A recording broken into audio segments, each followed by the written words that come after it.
Feliz sábado. Fica melhor aqui mesmo para a câmera ou pode descer? Como é que é o negócio? Tanto faz? Acho que vou descer.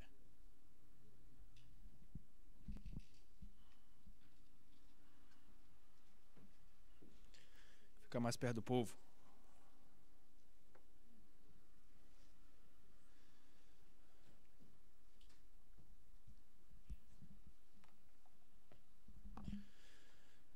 Bom dia de novo.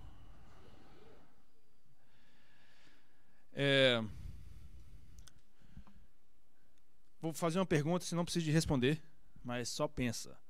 Quantos amigos você tem no Facebook? Só pensa. Talvez a maioria de vocês nem sabe quantos amigos vocês têm no Facebook. Mas ok. Outra pergunta. Quantas pessoas do Facebook você conhece? Não responde, senão você vai ficar com vergonha. Eu queria mostrar um vídeo.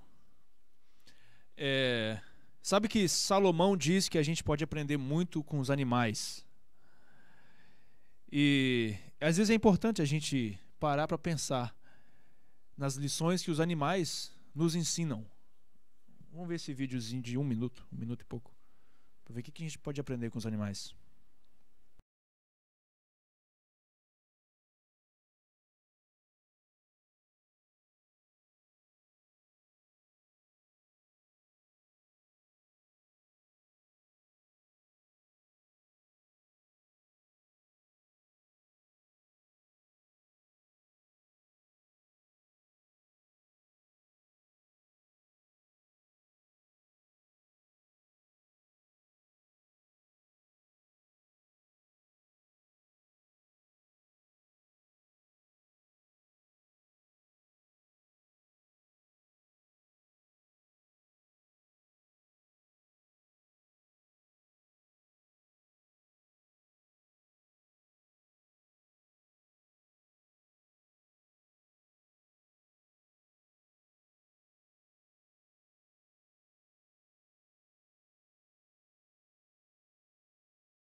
A amizade verdadeira não tem limite.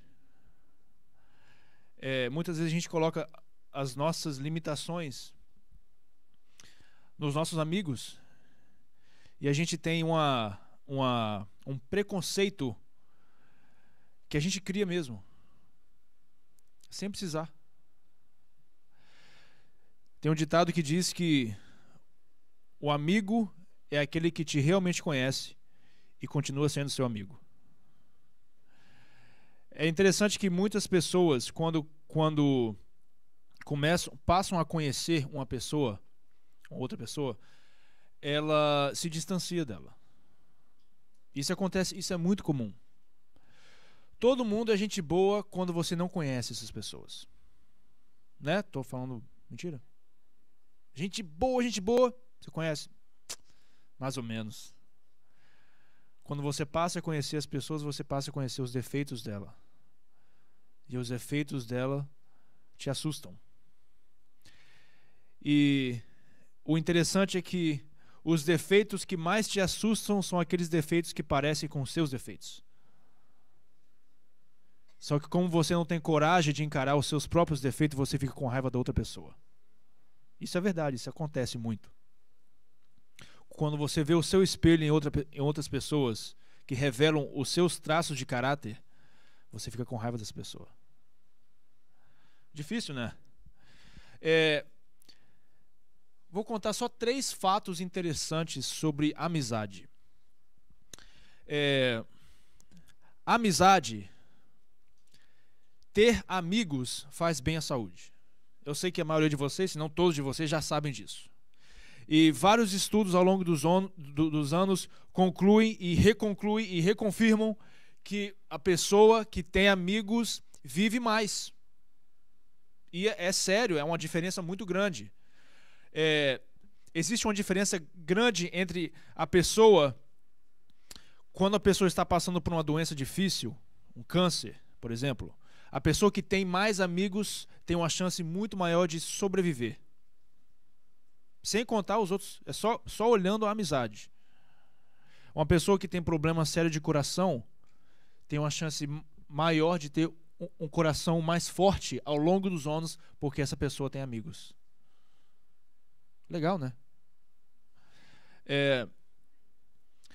Um dos motivos é que os amigos ajudam a você a carregar o peso que você tem que carregar na sua vida. Você não tem que carregar o seu peso sozinho. Seus amigos compartilham. Isso traz um alívio muito grande. Outro fato interessante de amizade. Falta de amigos íntimos é tão prejudicial à saúde quanto o sobrepeso e o fumo. Uau!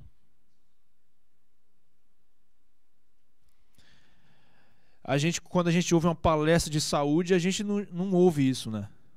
Geralmente não. Mas é verdade. Na verdade, vários estudos mostram que é mais... eu ia falar é mais bem a saúde, mas está errado. É melhor a saúde você comer um bolo entre amigos do que você comer alface sozinho. Melhor ainda é comer alface entre amigos, né? Por isso que a igreja tem Padillac gostoso. Isso foi um estudo da Harvard Medical School. Falta de amigo é tão prejudicial à saúde quanto ao fumo e o sobrepeso. Terceiro fato interessante sobre a amizade. Casamentos que duram mais são aqueles casamentos em que ambos são amigos. Você já percebeu que tem alguns casados que se amam, mas eles não se gostam? Já percebeu isso? Existe isso. Um casal que se ama, mas eles não gostam um do outro, mas se amam. Eles são marido e mulher, são casados, mas não são amigos. O Dr. John Gottman, que ele meio que fez uma revolução na área de aconselhamento matrimonial. O cara é tão bom que ele consegue, se ele se sentar com um casal, em 5 minutos ele consegue saber se esse casal vai terminar em divórcio com 95% de precisão. E muitos psicólogos ficaram assim desconfiados. Não é possível que o cara faz isso. Não é possível. Aí fizeram estudos sobre os estudos dele e confirmaram, realmente. Por quê? É simples. Ele senta com o casal e dentro de alguns minutos, com algumas perguntas específicas, ele vê se o casal é amigo. Se o casal não for amigo, a chance de divórcio é muito grande. Não tem nada a ver com briga. Os casais que duram mais não são aqueles casais que brigam menos. São aqueles casais que mesmo durante a briga não perdem a amizade. É aquele casal que está brigando, mas os dois estão lavando louça junto. Os dois estão ajudando um ao outro. Os dois estão arrumando a cama, os dois estão arrumando a casa. Argumentando, brigando, até gritando, mas eles estão se ajudando, se cooperando um com o outro. E são aqueles casais de amigos que conseguem ver as coisas engraçadas um do outro, mesmo em meio à briga. Nossa, você fez uma careta aí, agora que, peraí, tem que parar aqui, eu tenho que rir um pouco. A amizade continua. Gênesis 2:18. O que diz aí?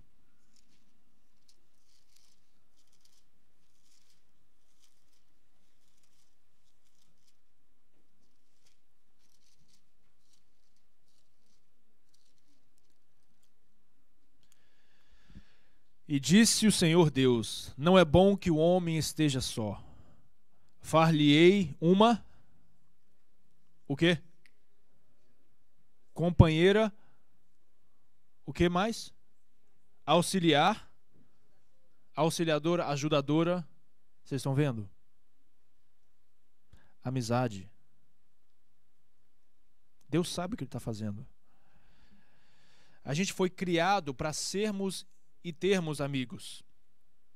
Quando uma pessoa não tem amigos, existem pessoas que não têm amigos, pessoas que só têm conhecidos, colegas. Uma pessoa que não tem amigos verdadeiros, essa pessoa passa a se preocupar muito consigo mesmo, com eu. Porque eu não preciso de me preocupar com outras pessoas, porque eu não tenho outras pessoas. E aí, naturalmente, isso é natural, você não consegue escapar disso. As suas preocupações, os seus planos se tornam egocêntricos. E quando você passa a pensar muito no eu, você tomou um passo dentro do terreno do inimigo. Porque ele é especialista em eu, em egoísmo. Eu gosto de falar de pesquisa porque, claro que no meu trabalho tem que saber do que está acontecendo, né? Então, há pouco tempo atrás saiu uma outra pesquisa de igreja, grupos religiosos, e uma pessoa que participa de um grupo, especificamente um grupo com atividades espirituais, essa pessoa corta os riscos de morrer no próximo ano pela metade, só por participar em um grupo. Porque você conversa sobre aquelas conversas mais íntimas da vida. Então, na placa da igreja tinha que estar escrito o seguinte: seja membro ou morra. Você está certo. Não é à toa que Deus foi tão zeloso quanto a formação e a manutenção, tá certo? Manutenção da igreja. Um grupo, uma convocação santa. Fiquem juntos. Deus nos criou para ficarmos juntos. Nós somos irmãos. Eclesiastes 4, 9 a 12 diz o seguinte: melhor é serem dois do que um, porque tem melhor paga do seu trabalho. Porque se um cair, o outro levanta o seu companheiro. Mas ai do que estiver só, pois caindo não haverá outro que o levante. Também se dois dormirem juntos, eles se aquentarão, mas um só como se aquentará? E se alguém prevalecer contra um, os dois lhe resistirão. E o cordão de 3 dobras não se quebra tão fácil. Deus sabe do que está falando. Já ouviram aquele ditado, antes só do que mal acompanhado? Já? Não fale se você já usou esse ditado. Porque esse ditado é um baita de um mito, uma mentira. Isso é mentira, antes só do que mal. As pessoas preferem estar mal acompanhadas do que sozinhas. Não existe pior inimigo do ser humano do que a solidão. Por isso que um casamento abusivo, uma mulher que está sendo abusada, prefere ficar no casamento do que sair. Eu estou falando do modo geral. Claro que tem exceções, tem casos extremos. Porque é melhor você ficar mal acompanhado do que ficar sozinho. A solidão é pior do que a surra. O que Deus disse? Não é bom que o homem esteja só. Deus sabe do que Ele está falando. A solidão é o pior inimigo. Por isso que um jovem, quando entra numa amizade perigosa, às vezes até numa gangue, às vezes esse jovem é torturado, é espancado, é bullied, mas ele fica lá no grupo. Por quê? Porque eu pertenço. Eles me batem, mas eu pertenço a alguém. Tem um grupo. I belong. Nós fomos criados para isso. Já ouviram falar do hormônio do amor?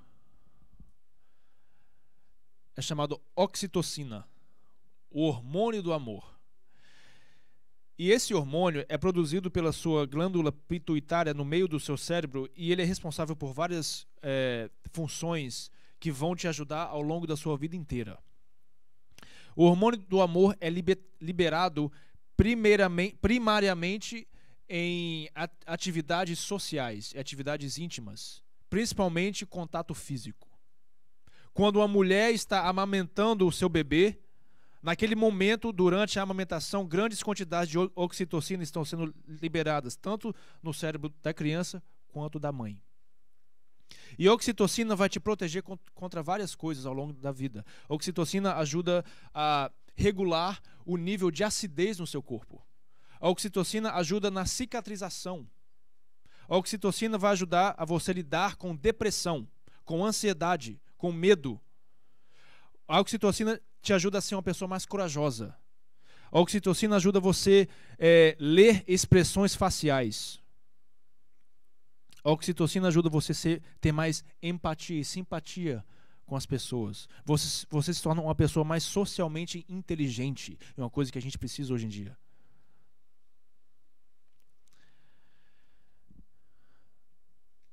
Abraços, atividades sociais, uma conversa íntima, lado a lado.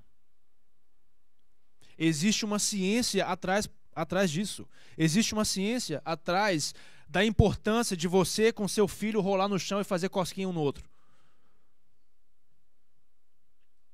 Isso vai ajudar o seu filho a lidar com problemas quando ele tiver 30, 40, 50, 70 anos de idade. A pessoa se torna mais controlada, com um nível bom de oxitocina. Interessante, né? Sexo, atividade sexual, libera oxitocina no casal. Eles se tornam pessoas mais felizes, mais sábias, mais inteligentes, mais resistentes. Até uma gripe, uma infecção.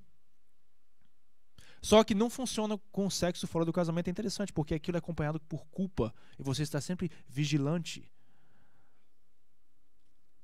Bom, o assunto não é esse. Outro dia a gente fala sobre isso. Crianças que crescem com falta de oxitocina têm muitos problemas. Por isso que uma criança adotada, uma criança que foi abandonada pelos pais, se torna uma pessoa muito difícil de lidar. Eu trabalho com algumas crianças que não tiveram esse privilégio de ter uma mãe, de ter um pai fazendo cosquinhas e abraçando, beijando. E as pessoas se tornam frias. Essas pessoas não gostam de ser tocadas. Essas pessoas não têm um senso de empatia. Elas não se sentem culpadas quando elas fazem a coisa errada. Essas crianças estão sempre doentes, fisicamente doentes.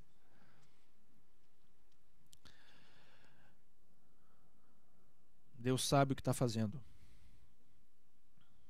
Quando Jesus esteve aqui, é interessante que você percebe que ele foi contra todas as regras sociais que distanciavam as pessoas umas das outras.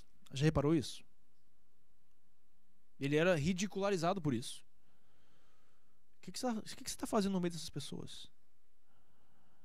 Enquanto eles tinham nojo de um leproso, o que Jesus fazia? Tocava neles. Tocava nos olhos do cego. Enquanto os próprios discípulos estavam pedindo para as crianças ficarem longe de Jesus, o que Jesus fazia? Vem cá. Vem sentar no meu colo. Jesus sabia o valor de um toque de amor, de amizade. Jesus sabia que aquele relacionamento, aquele toque, faria bem para aquelas crianças ao longo da vida. João 15, verso 13, de 13 a 15. Ninguém tem maior amor do que este, de dar a alguém a sua vida pelos seus amigos. Aí está a verdadeira definição de amizade. Você está disposto a dar a vida pelos seus amigos? Uma das amizades mais fortes que existem no mundo hoje é a amizade entre soldados que lutam junto. Soldados que passam pelo boot camp junto, que vão para a guerra junto, batalham junto e passam por aperto junto. E eles são treinados a proteger um ao outro. Se for preciso, morrer um pelo outro. Eu estava conversando com um soldado onde eu trabalho e ele dizia que o melhor amigo dele morreu porque jogaram uma bomba dentro do lugar onde eles estavam e esse amigo dele pulou em cima da bomba de barriga e a bomba explodiu e ele protegeu todo mundo, mas ele morreu. Por isso que o exército americano, principalmente, é um exército forte, corajoso, porque eles estão lá. Eu estou com o meu amigo aqui do meu lado e eu sei que o meu amigo é capaz de morrer por causa de mim. Eu sei que se eu tiver em perigo que eu não estou vendo, ele é capaz de tomar uma bala por mim. E eu vou fazer o mesmo por ele. O que acontece com a coragem? A coragem dos dois levantam, vão em frente. I got your back. Amizade verdadeira.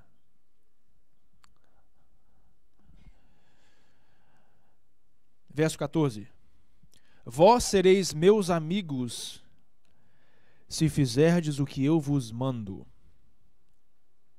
Você está disposto a se jogar em cima de uma granada espiritual por causa dos seus amigos? Em prol dos seus amigos?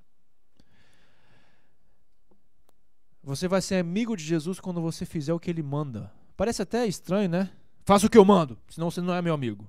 Que isso? Parece que Jesus está manipulando. Mas olha o que Jesus realmente está dizendo aqui. Vamos usar o exemplo do soldado que se sacrifica, pula em cima de uma bomba para salvar seus amigos. Aquele soldado não pulou em cima daquela bomba porque algum livro de soldado está escrito: vós deveis pular em cima de uma bomba para salvar. Não. Existe isso, claro que existe. Mas qual foi o que motivou esse soldado a fazer isso? Relacionamento. Eu vou fazer isso, eu não vou nem pensar duas vezes. O meu relacionamento com meus amigos vai me causar fazer isso. A minha obediência às leis do exército não tem nada a ver com alguém estar me mandando fazer isso. A minha obediência tem a ver com relacionamento. E é isso que Jesus quer dizer. Por isso que nós devemos obedecer a Deus, não porque você tem que fazer, se você obedecer, você vai para o inferno. Não é isso, gente. Jesus está dizendo aqui, olha só, olha essas leis aqui. Essa é a pessoa que você vai ser quando a gente tiver uma verdadeira amizade. Muda de foco. Você continua obedecendo, você continua sendo fiel, mas por que você está sendo fiel? Amizade. Amigo de Jesus. A gente não tem que ser só filhos ou servo de Jesus. Isso é muito importante. Mas às vezes a gente esquece de ser amigo de Jesus. E o inimigo? Porque Jesus foi um passo adiante. Eu até entendo, no caso desse soldado, que o amigo dele morreu por ele. Eu até entendo. Quem sabe eu faria o mesmo, né? Mas Mateus 5,44 diz o seguinte: eu, porém, vos digo, amai os vossos inimigos, bendizei aos que vos maldizem, fazei bem aos que vos odeiam, e orai pelos que vocês maltratam e orai pelos que vos maltratam e vos perseguem, para que sejais filhos do vosso Pai que está no céu. Aí fica um pouco mais complicado. Porque quando alguém faz essas coisas comigo, eu tenho vontade de esganar essa pessoa e jogar uma granada dentro da goela da pessoa. Você é amigo dos seus inimigos? Pensa nisso. Te perguntei quantos amigos você tem no Facebook e quantos inimigos você tem no Facebook. Eu sei que você tem alguns inimigos no Facebook. Você é amigo dos seus inimigos? Verso 15 de João 15. Já vos não chamarei servos, porque o servo não sabe o que faz o seu senhor, mas tenho-vos chamado amigos, porque tudo quanto ouvi de meu Pai vos tenho feito conhecer. Nós somos muito mais do que servos e filhos de Jesus. Nós somos amigos. Sabe, um amigo, você não tem que ter cerimônia, você sabe, né? Você entra na casa de um amigo, você está em casa. O pai e a mãe do seu amigo é seu tio e tia. Se torna família. Nós somos irmãos. Deus sabe o que está fazendo. Sabe, em muitos aspectos, essa geração... Eu vou falar para os jovens agora, viu? Todo mundo aqui é jovem. Menos Napoleão. Napoleão nasceu em 1960. Caramba. Aprendi que ele nasceu em 1960. Mas com exceção de Napoleão, todo mundo aqui é jovem mesmo. Tô brincando mais ou menos. Essa geração sabe muito bem o que é ter amigos. Sabe, a gente tem muitos amigos. Mas a gente não sabe o que é ter uma amizade. A gente sabe quem é as pessoas, quem são as pessoas. Quem são, né? Mas a gente não conhece as pessoas. A gente está perdendo essa noção porque a verdadeira amizade é aquela em que quando o seu amigo chora, você chora. Quando o seu amigo está subindo na vida, se dando bem, você também está se dando bem. Você aplaude e encoraja o seu amigo. A amizade verdadeira é aquela que quando o seu amigo escorrega, em vez de apontar os erros dele, você escorrega com ele e resgata ele. A gente está perdendo isso. Com a popularização das redes sociais, as pessoas estão vivendo uma vida meio que virtual. A sua vida real, 3D, está perdendo para a sua vida 2D. Né? A gente passa tanto tempo criando um eu que não existe. Várias pesquisas estão saindo com relação aos problemas, as consequências de você viver um eu que não existe. Porque agora a falsidade está se tornando uma arte. Isso é sério. Existe um novo vício, selfie addiction. Já ouviu falar? O vício do selfie. Porque agora a moda é esse aqui, ó. Não vou nem falar do biquinho de pato, porque aquilo me dá raiva. Dá vontade de vomitar quando eu vejo aquilo. Desculpa, estou sendo honesto aqui.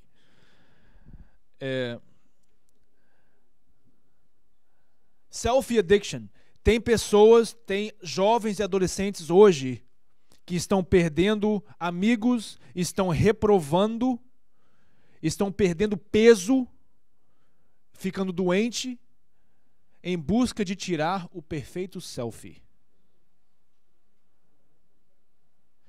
E aquele selfie perfeito é aquele selfie que parece que você tirou na hora que você não fez nada para aquele selfie sair daquele jeito.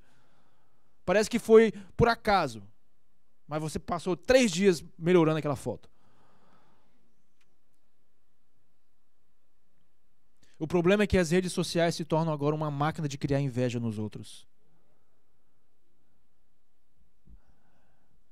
Eu não sou contra essas coisas, por favor, me entendam. Essas coisas podem ser usadas para o bem também. Mas a gente tem que ter o equilíbrio, e o equilíbrio, a gente não está vendo o equilíbrio.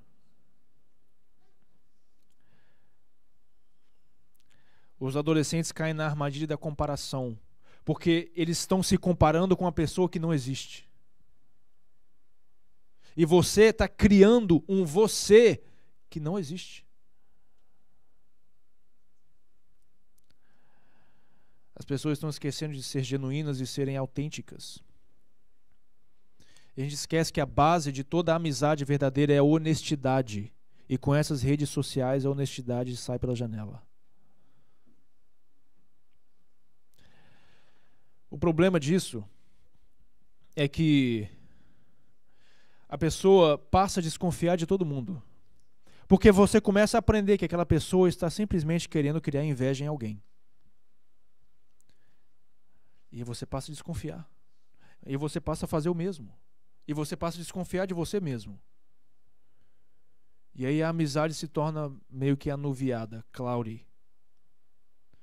Você não sabe se você é amigo ou se você faz parte de uma competição.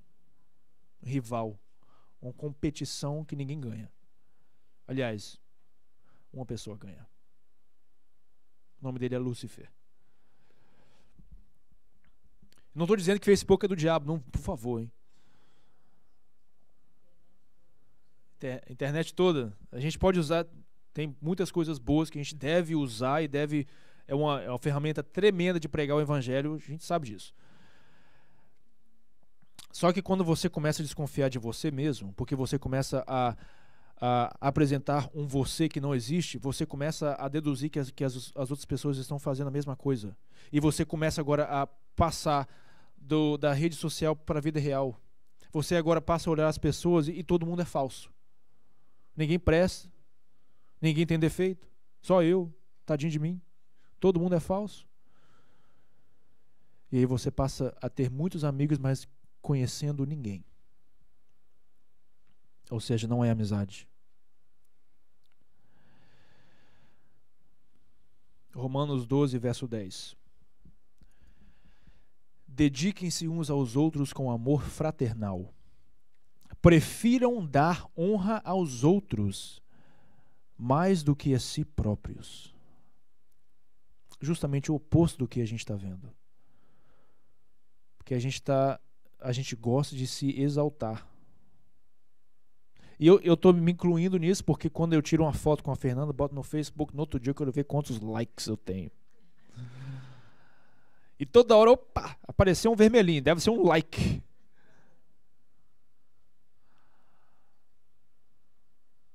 Vocês estão vendo como é que isso rapidamente pode se morfar ao adoração ao eu? Ah, é? Pois é, o indivíduo tá lá, mó feio, acabou de acordar, tá parecendo um chimpanzé. Ai, que linda!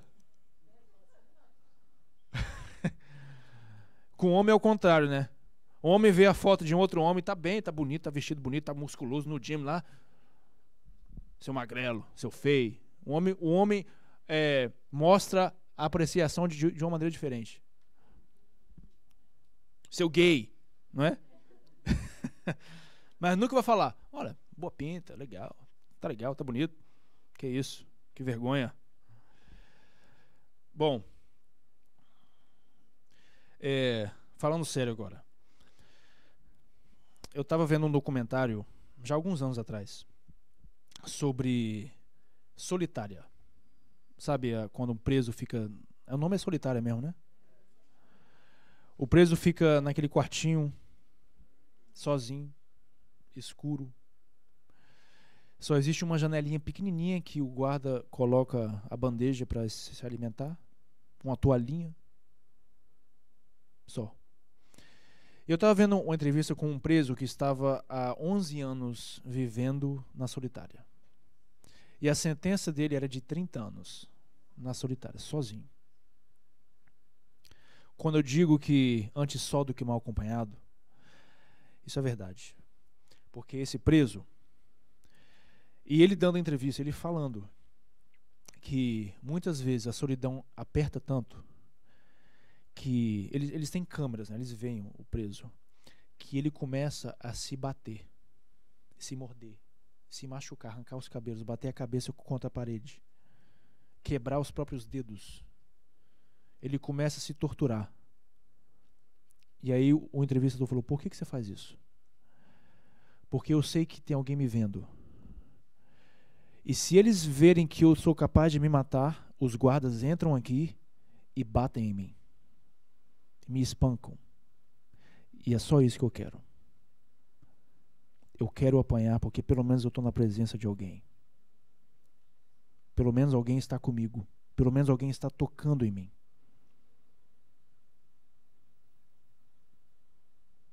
Não é fácil.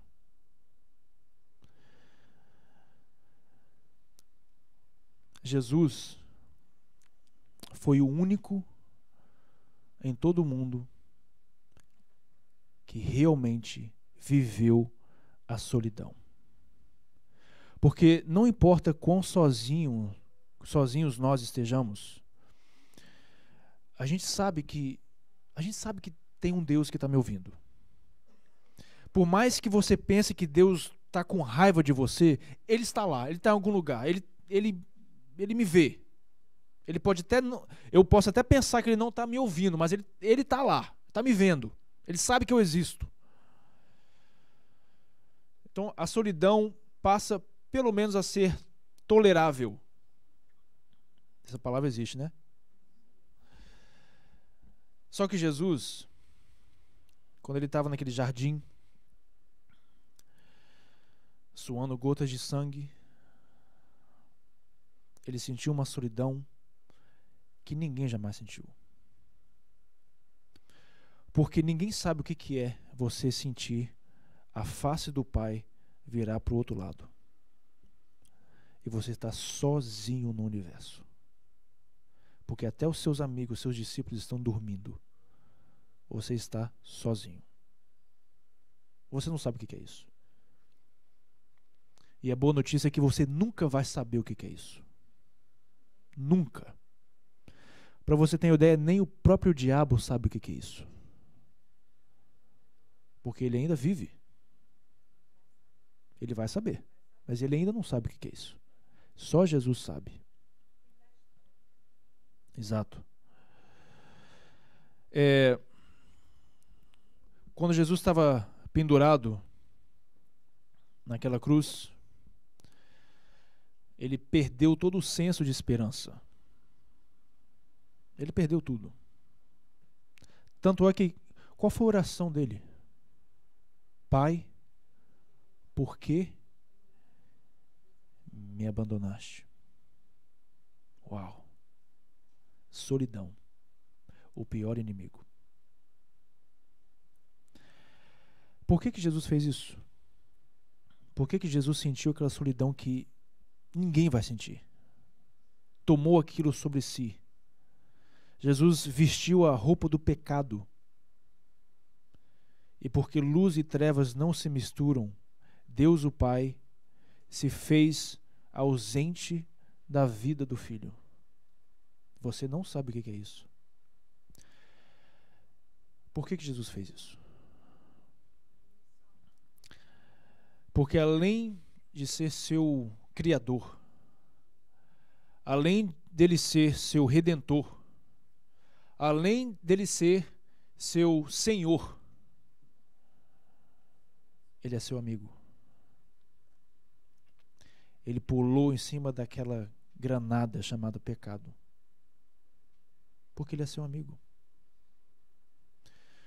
Só que ele foi além disso, ele fez isso pelos inimigos também. E eu confesso que eu na minha vida espiritual presente, ainda acho que não tenho coragem de fazer isso. De ser amigo de verdade dos meus inimigos. A gente ainda tem muito a crescer, muito para aprender. Só que a gente sabe que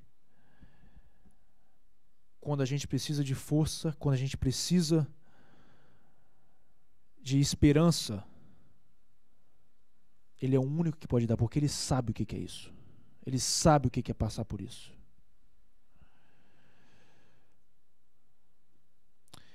Eu quero que você pense nos seus amigos, mas nos seus inimigos. Pense nos seus inimigos. Eu sei que você tem inimigos. Tem pessoas que não gostam de você, tem pessoas que você não gosta delas. Você pode até amar como cristão porque é a coisa politicamente correta de falar, mas você não gosta dessas pessoas. Eu não vou aqui dizer para você fazer as pazes, você ligar e abraçar e chorar e tudo, porque eu só vou estar te encorajando a ser um falso. Mas o primeiro passo pode ser orar pelos seus inimigos. Você ora pelos seus inimigos? É uma experiência muito interessante orar. Eu oro pelos meus inimigos. Não todos, mas alguns inimigos eu oro por eles. E você não vai conseguir ter uma vida sincera com seus amigos se a vida com seus inimigos não está correta. Isso é sério. Jesus está voltando. E eu concordo com o pastor Mauro que eu quero que seja na nossa geração. Só que a gente tem que estar disposto a pular em algumas granadas, porque Jesus já fez isso. E graças a Deus a gente não vai ter que experimentar aquela solidão que ele experimentou, porque ele é nosso amigo. Amém? Para terminar, vamos cantar o hino de número 94.